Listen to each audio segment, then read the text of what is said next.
Nous, ces voyages-là en train, ils nous coûtent moins cher que l'avion.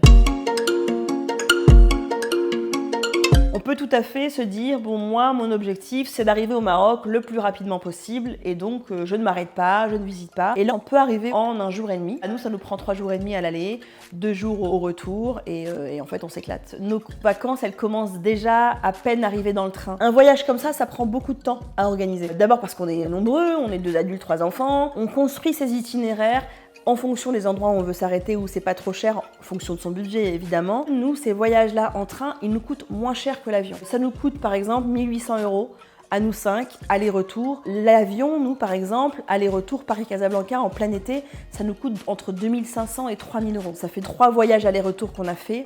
On a eu un seul gros retard à l'arrivée à Barcelone sur le train Paris-Barcelone, mais en fait c'était lié au feu. L'urgence climatique, elle nous saute aux yeux aussi souvent, avec notamment ces feux de forêt, ces canadaires qui tournent autour de nous pendant plusieurs heures. On voit bien aussi qu'il y a plein de choses qui changent, même en l'espace de 3 ans. Par exemple, le Guadalquivir, qui est donc le fleuve qui traverse la ville de Cordoue. Depuis 2022, on voit bien que le niveau de l'eau baisse, mais vraiment de manière très drastique. La sécheresse est très importante en Andalousie. On essaye quand même de s'interroger sur les impacts de tous les moyens de transport qu'on va prendre. Je ne sais pas s'il faut être hyper courageux pour faire ce voyage. J'ai pas l'impression de déborder de courage à ce point-là. En revanche, je sais pourquoi je le fais. Je dis souvent que le voyage, c'est quelque chose qui engage en fait.